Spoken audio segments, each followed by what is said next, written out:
Hello, this is Paul from Foresight Tech. In the last lecture, we proposed the intuitive definition of limit. And this lecture, we're going to find the limit using table list. And if you remember the definition, okay, so what the limit exactly is the y value. We can find the limit from the table, right, or from the sequence. So we from the pattern of the sequence, okay, we simply say the pattern from the table list will demonstrate the limit. And we take one example to show how to get the limit, okay. And what we need to do is look at the y value as I guess approach to the number from the left or from the right, or at both, right? So suppose we have this function. Can you see this is a rational function, right? I look at the limit of the function as x approaches 3. So what do we need to do? We need to pick some x value, okay? Some x value like 3.1. 3.1 is on the right side, right? 3.1, 3.05, 3.01, 3.001, 3.0001. And we pick this x value. We can see the x approach to 3, right? This value gets closer to 3. And then we look at the value of the function at this point, and we can look at the pattern. This is the right limit, right? So we look at the right hand limit. If we look at the left, what does it mean? We pick this value of x, 2.9, 2.95, 2.99, 2.999, 2.9999. See, and this value gets closer to 3 from the left side. And then we look at the value of the function. So the pattern also shows us was the left-handed limit. If the left-handed limit equals the right-handed limit, then we say the limit exists, which is the number we find, right? Okay. So we look at it. So here in the question, they ask us to correct it to 6 decimal places. Okay, don't forget this. So all we need to do is find the value of the function at all these points. Okay, and then we look at the pattern. The pattern will show us what the limit, or at least we can guess, right? So let's look at it. So here the function. So I copy here already, and all we need to do is fill out this table. What is x? X 3.1 goes down to 3.01, and we pick x positive 3 from the left and look at the y value. And another way, and we pick x from the left side positive 3 and look at the y value. Okay, and finally the pattern from here and from here can tell us what is the limit. We did this before. What do you do? You can use a calculator type 1 by 1, okay, or we can use a table with the function and the table in the calculator. So for us, we're going to use the function, and the table is in the calculator. So I get this. Let me set up the calculator first. And here is my calculator. As you can see, it's 83. It's 83. If you have 84, it's similar. Let me turn on. Okay. So can you see what we need to do? First, we're going to define the function in y equals. Define the function.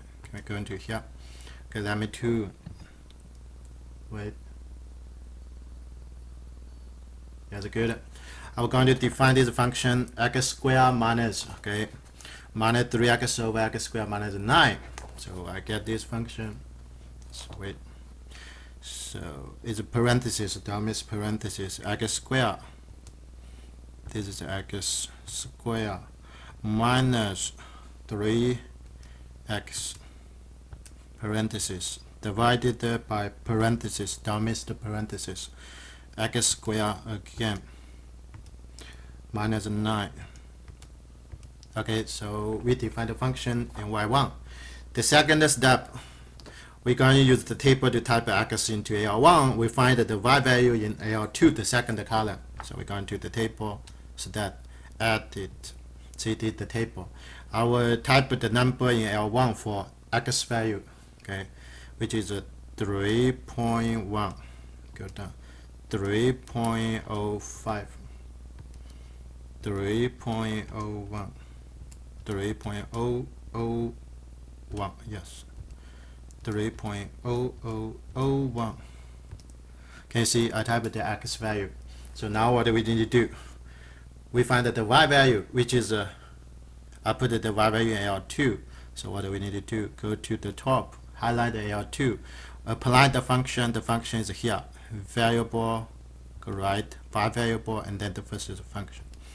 Y1, we have the function y1, right? Good, y1, and the parenthesis at x1, L1, which is a second one, parenthesis. And this function apply on the x value on L1, right? And then int. What do we get? So good, we get all the values. Can you see? This is all the y value. Okay, it says 6 decimal. So here it only show 5, but we can look at the bottom. We can find the 6 decimal value.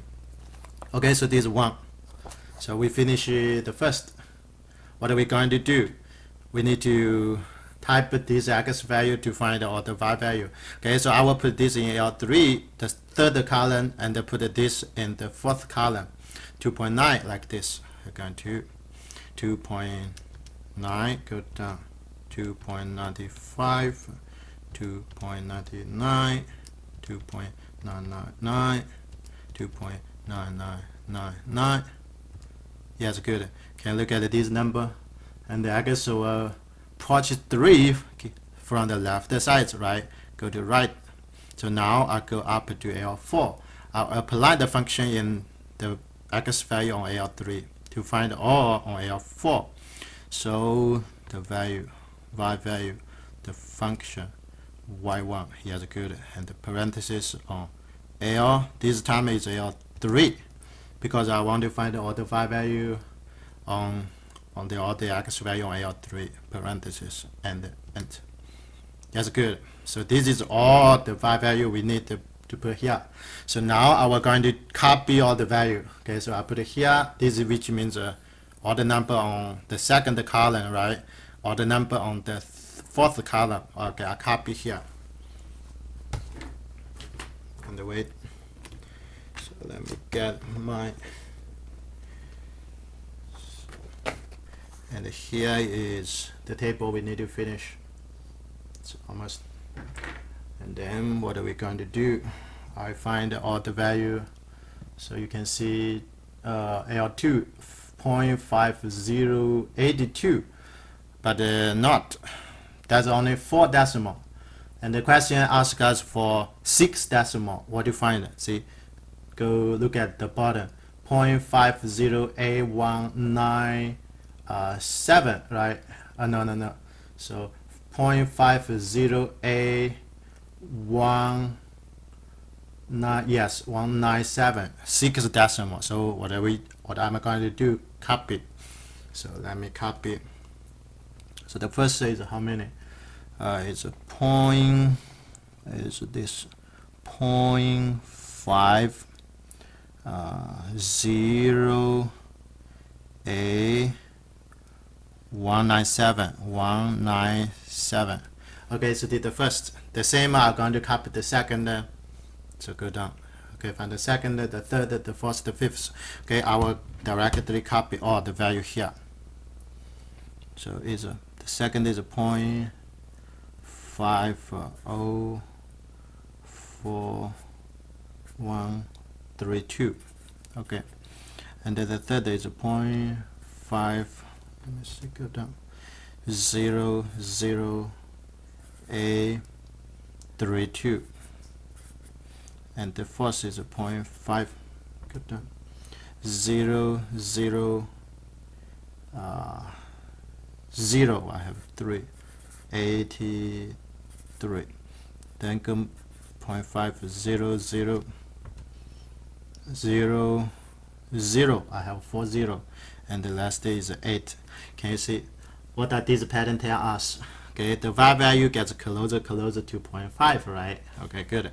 The same I was going to copy all the value for here, which is L4. I directly going to copy. Is this the first is a point?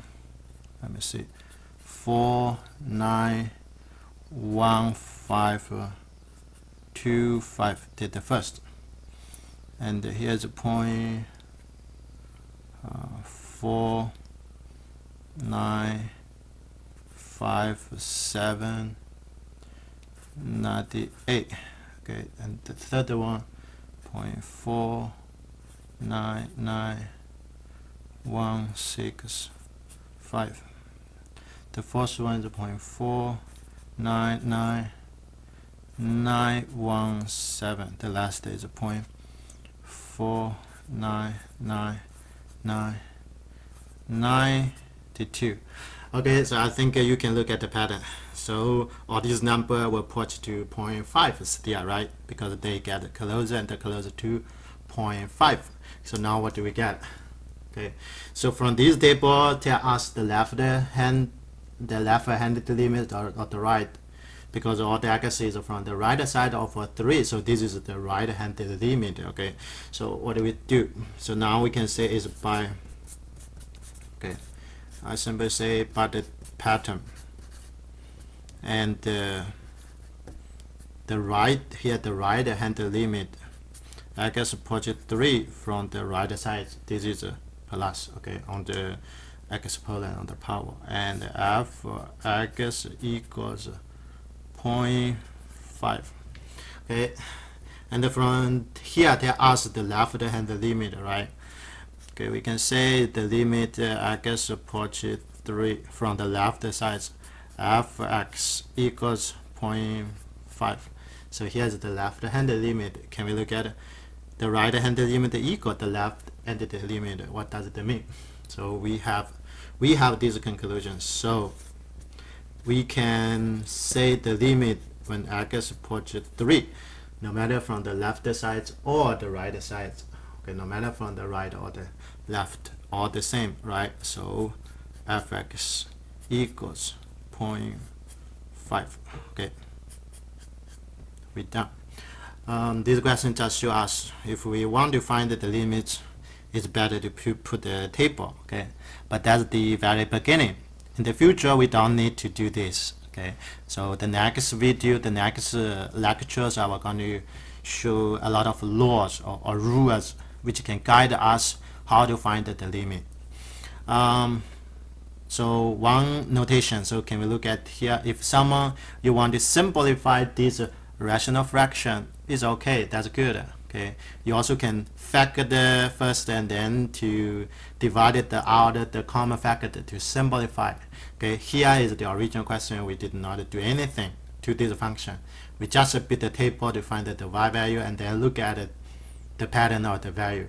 Okay, to guess what is the limit. This is the very original method.